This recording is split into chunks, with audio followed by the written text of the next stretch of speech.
Recording is on. Greetings, friends. I hope you're doing well. We're happy to be here with you. Lately, many people have been asking us, what is classical Tantra and how can it benefit me? In our experience, Tantra is indeed inner yoga or yoga of the light. It is a philosophy or science as well as a healing art on conscious living and loving. The Tantras are actually ancient Eastern spiritual texts that originated in the Himalayas. So for instance, the Dali Lama and his practitioners of Tibetan Buddhism are practicing Tantra, but they don't use that word because there are so many misconceptions about Tantra and Western culture. The Golden Age of Tantra was about 1,000 years ago, and it was practiced widely in the East and had a profound influence of almost every Eastern informed foundation of the culture at that time. Tantra beautifully permeated society in the areas of sexuality, artistic expression, health, religion, architecture, and spirituality. Tantric practices didn't come to the West until about 1900. Sadly, the Western view of Tantra distorts, diminishes, and dilutes this tradition. The West has a misunderstanding that Tantra is a weekend soul gazing workshop or hot tub Tantra that we may see on a reality show like The Bachelor. Kirby, would you like to discuss? I'd like to introduce you to my friend Kirby, fellow Tantric. Kirby, would you like to let us know about our tradition, ancient tradition for Shambhala Tantra?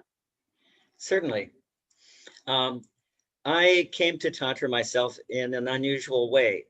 I read a book that indicated to me that Tantra understood the world in a way that really opened things up for me and showed me something that I didn't even realize existed. Since then, I've studied a variety of systems of Tantra, and one in particular is quite attractive to me. And that is, rather than Kashmir Shaivism, it focuses on some of the descendants of the tribal traditions in the East, which are in Assam, which are female-centered. Why does this matter at this time? Well, for me personally, it feels right. I can go out of my head into my heart and open my mind. And that is an easy gateway for me. I don't get lured into the intellectual approach that so many professors like. I don't get lured into the strictly sensory approach that so many Americans like. What I connect with is my being and my heart, and I strike relationship. So for me, Tantra at its core is about relationship. And in that way, I can connect hugely, beginning with myself, connecting with myself, because we are often estranged from ourselves. But once I feel myself and I understand in a heart way who I am, then the connections that I have with others feel right, make sense, and work well. Beautifully said, Herbs. Namaste, bro. Many of us have an awareness of Tantra from our yoga classes. Perhaps it might be a Hatha class, Kundalini, or anything from yoga psychology. These teachings have roots in Tantra. And it's only been the last 40 years or so where Western scholars have actually studied Tantra. And it's now informing our cutting edge science in cognitive science, physics, and the overall study of consciousness. For instance, this year, there was a team of people, they were all men, who won the Nobel Prize in physics, but they basically blew up the molecule and found that the molecule had everything in it, just as we do. So from a molecular standpoint, if we blow up the molecule, we're made of the same stuff. So everything is in everyone. Nobel Prize winners in physics this year. And the guy acknowledged on an interview that he's like, yeah, the rishis were right. We're all connected. We're all one. So in fact, cutting edge science is now catching up to Tantra. And it's a lovely time for us tantrics. So the truth is Tantra yoga is truly about you cultivating self-love and knowing that the true power is within you. You are a limitless being. So you may be wondering how Tantra might be different than other forms of spirituality, religion, or forms of yoga. Well, Tantra is intended and designed for householders, not just monks, nuns, or renunciates, people living in a cave. Tantra embraces, and Kirby and I have been doing this for decades. Tantra embraces the body-mind system on the spiritual path, as well as every part of the human experience. The body-mind, there's not a body-mind connection, it's a system. It's very different. Tantra's goal and endpoint is liberation, which is called Jiva Mukti. And it fully integrates the mystical with the material. Tantra recognizes divine consciousness within you, as well as all of the creation. No one tells you what's true for you. It's verified by yourself, non-dual. And tantric practices can be done just about anywhere. I love it. I mean, I could be at the grocery store. I mean, I wouldn't do a downward dog, but you know, right then, maybe later. But I can do some root locks and some breathing, and I can be a little bit kinder to everyone around me, which is really beautiful. So to me, Tantra is really the opposite of religion. The sexuality part is the opposite of porn or hookup culture, which subjugates people. And it's a non-dual philosophy compatible with our true essence, which my experience is pure love, or Mother Nature. Mother Nature is our true nature. So Tantra practice reminds me that there's no aspect of myself as a woman, or any of us, identifying however we identify, that needs to be rejected, diminished, or transcended. We are not broken. There's no wrong emotions or experiences or feelings, and there's nothing to get rid of other than our minds' misunderstandings of who we think we are. And that's it. It's just about letting go of the bullshit. Kirby, how do you feel about that, darling? You know, I really love that you brought in the scientific aspect, because for me, one of the ways that I look at Tantra that makes sense to me is it isn't just some moldy tome sitting on a bookshelf that I opened up. Not at all. In my life, for certain portions of my life, especially when I was involved heavily in information technology, I was living in a nice house. I was racing motorcycles and sailboats. You know, I was living the good life. And I felt like I was living a pointless existence. There was an inherent emptiness to the activities that I was doing. And I recalled at that time that one of my interests was from high school. I was fascinated by the research in extrasensory perception. And that interest followed me through getting a master's in psychology with an emphasis in altered states of consciousness. And since then, I've been certified in teaching tantric practices from India, China, and Tibet. I have taken refuge in the Buddha, the Dharma, and the Sangha, and taken the Bodhisattva vow. And I've studied astrology and feminine tantra, or the goddess worship, with Pandit Dharamdara. And all of this is filling my life. I mean, it feels freaking great. And so many of these things, like you say, are things that you can carry around anywhere. What are these practices? How do you breathe? How do you speak? Yes. How do you see the world? How do you feel yourself in the world? You can do this driving, flying, making love, or swimming underwater. So it's not like I've got to sit in front of an altar that's pointed in the correct direction and shake the bell the right number of times, but I can, and that can be a part of it. But when I get up and answer the door when somebody knocks, I haven't left my practice. I've engaged it. And those are the attributes that I really want to have in a spiritual practice. And there's another thing that's quite important to me, and Stacy's really helped me bring this forward, and that is community. It makes so much difference to be with people who get you, to be with people who really understand what it is that makes you tick, what makes your spiritual heart glow. Those are the kinds of things that make a full life for me. And that is one of the reasons why I just can't stop doing this. And there you have it. You have a desire to awaken to who you are. And so do I.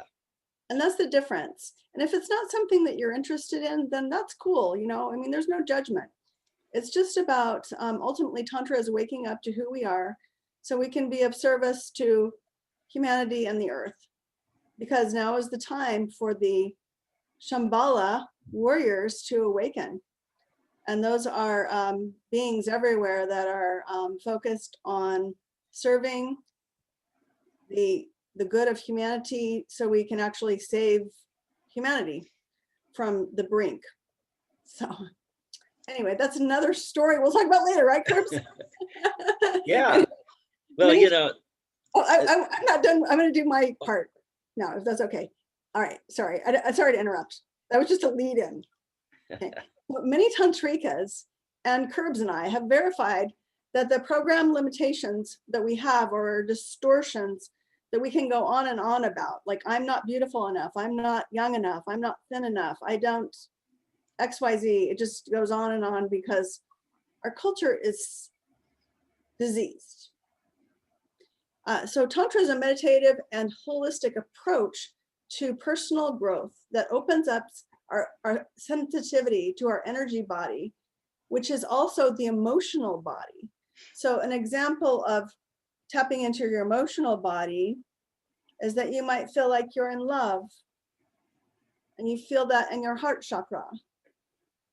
Or you might have a broken heart, you feel it in the same place and it's there, but it's not going to show up on an EKG or anything, y'all, because that's your energy body, which is your subtle body, which is huge. It's actually more of who we are than this physical world.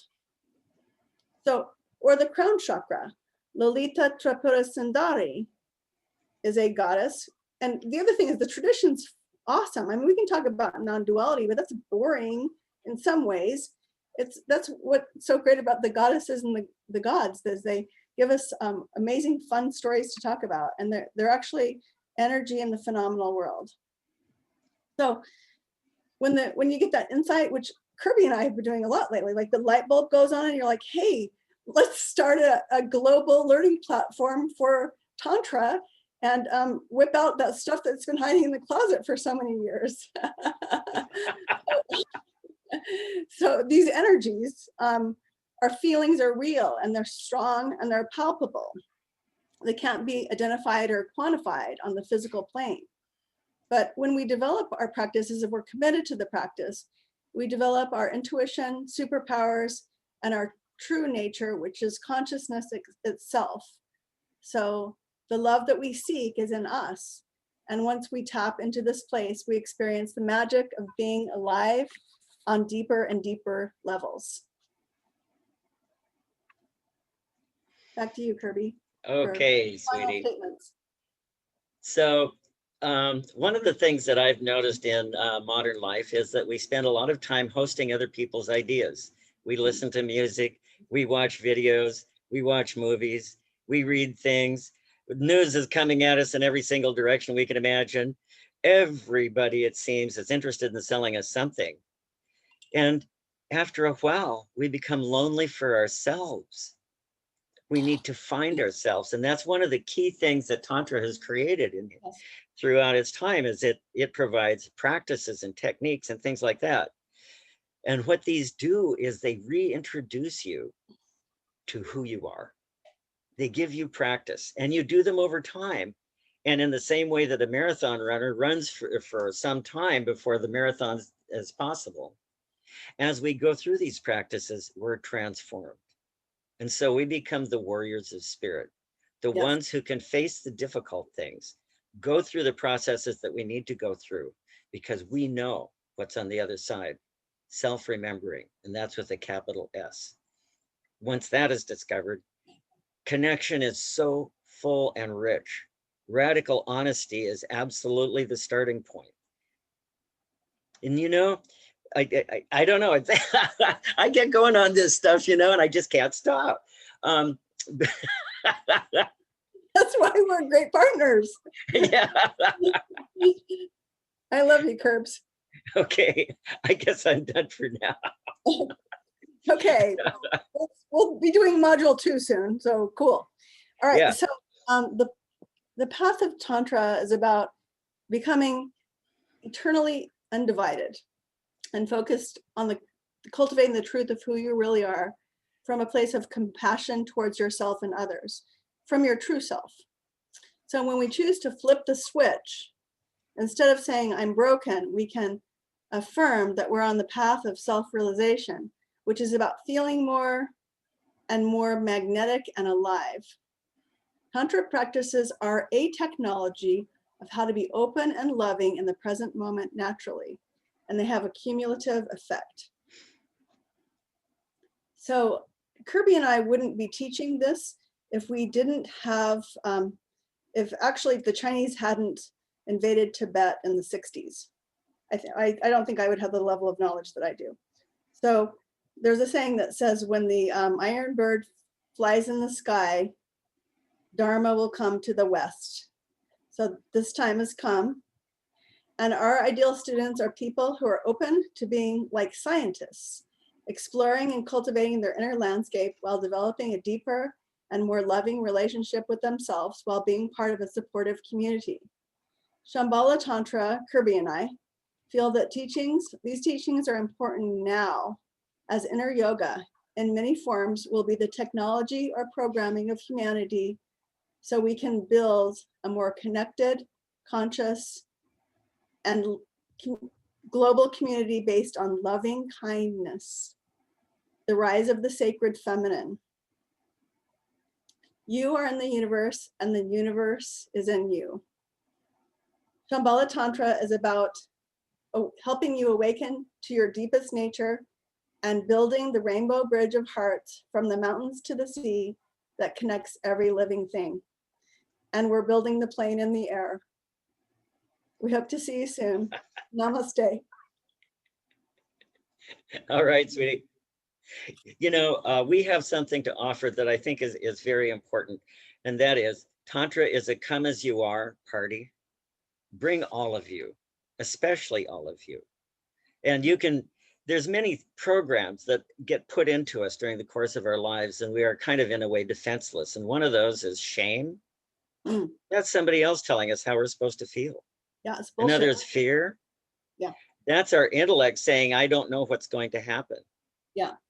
There's so much that is simply available that is welcomed here.